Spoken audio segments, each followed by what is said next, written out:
Assalamualaikum warahmatullahi wabarakatuh. Alhamdulillah wassalatu wassalamu ala rasulillah Sayyidina wa maulana Muhammad ibn Abdillah wa ala alihi wa sahbihi wa man tabi'ahu wa mawala.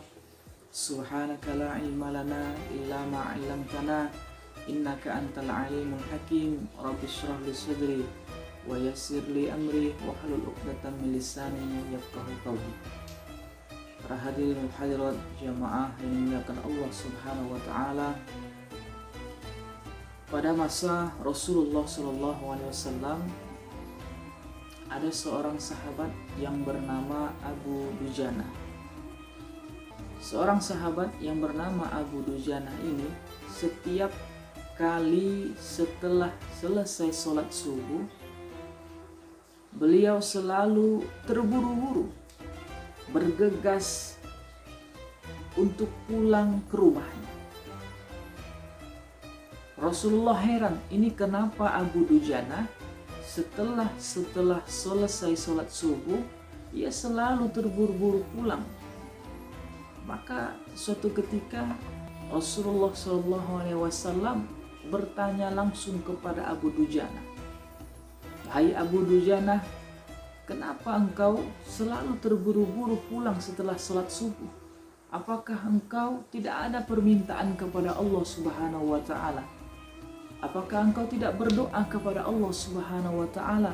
Jangan sampai engkau menjadi orang yang sombong, tidak ada permintaan kepada Allah Jalla Jalaluhu."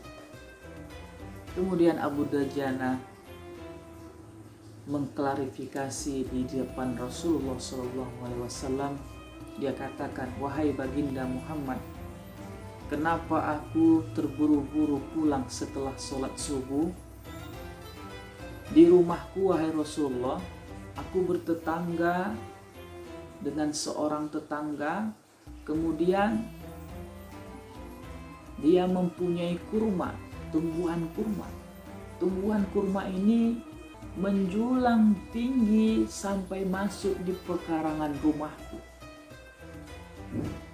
Jadi kalau ada angin, wahai Rasulullah, itu kurma-kurma basah itu jatuh di depan halaman rumahku.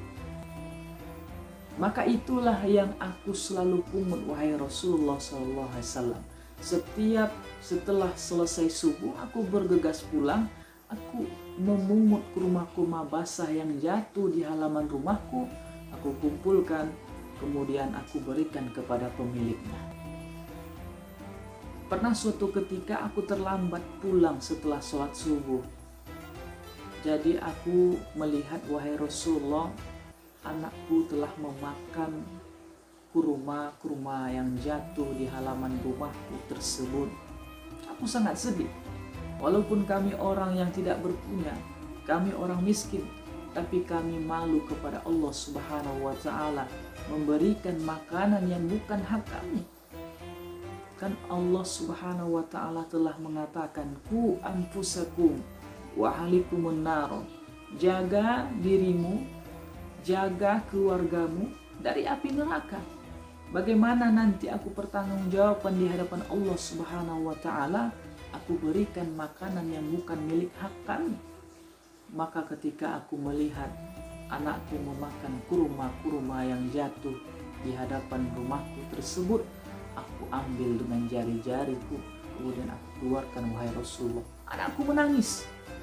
Tapi aku katakan kepada anakku, "Nak, jangan kau permalukan ayahmu nanti di akhirat. Karena kurma yang basah ini, karena kurma yang bukan hak milik kita ini, kita menjadi masuk neraka sekeluarga, wahai anak." Maka ketika itu Rasulullah SAW mendengar itu, beliau sangat sedih. Dia katakan kepada Abu Dujana, "Wahai Abu Dujana, siapakah pemilik kurma tersebut?" Kemudian Abu Dujana mengatakan bahwa yang memiliki kurma tersebut, wahai Rasulullah, seorang munafik, seorang Yahudi. Jadi Rasulullah bertemu dengan seorang munafik tersebut, kemudian Rasulullah tawarkan. Rasulullah mau beli kurma ini untuk Abu Dujana. Insya Allah luar biasa.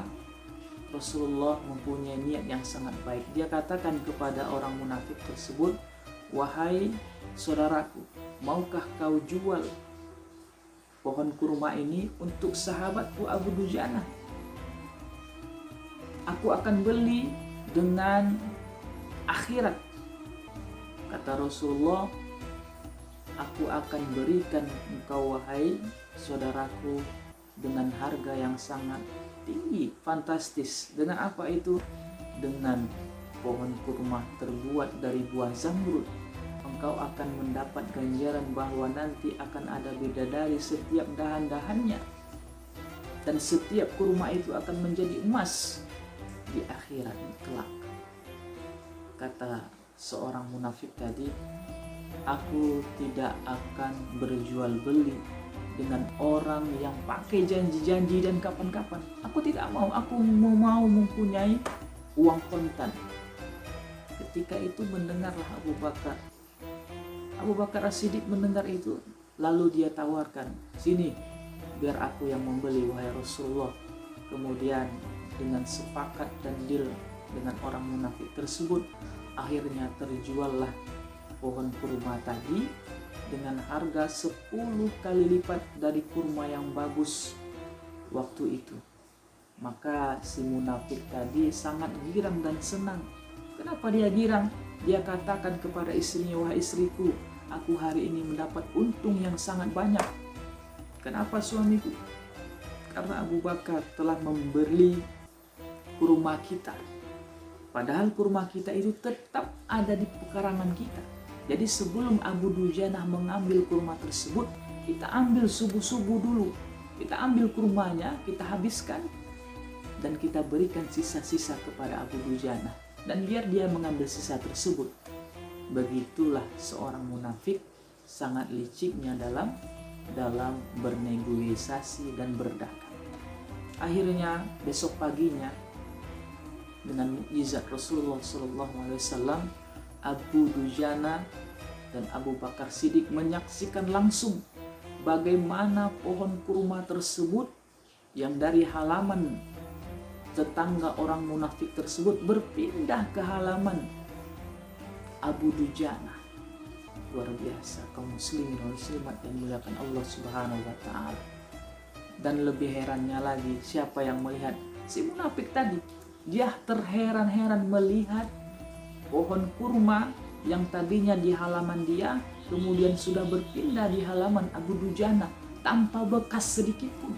Seperti tidak ada orang yang memindahkannya, tanpa ada bekas. Masya Allah, luar biasa mukjizat dari Allah Subhanahu wa ta'ala. Ketika itu barulah kita paham, wahai kaum muslimin wa muslimat yang dimuliakan Allah Subhanahu wa ta'ala, sahabat Abu Dujana Rasulullah SAW ini mengajarkan kepada kita bahwa mereka sangat hati-hati dalam memberikan makan kepada keluarga mereka. Hati-hati dalam hal yang bukan milik mereka, karena mereka tahu bahwa itu adalah satu yang akan dimintai pertanggungjawaban di hadapan Allah Subhanahu wa ta'ala. Maka kita bisa mengambil kesimpulan bagi kita, janganlah suka mengambil hak-hak orang lain.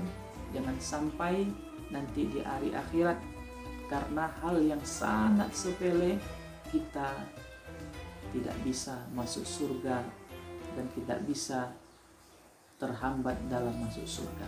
Demikianlah kisah Abu Dujana ini, mudah-mudahan bermanfaat. Terima kasih. Assalamualaikum warahmatullahi wabarakatuh.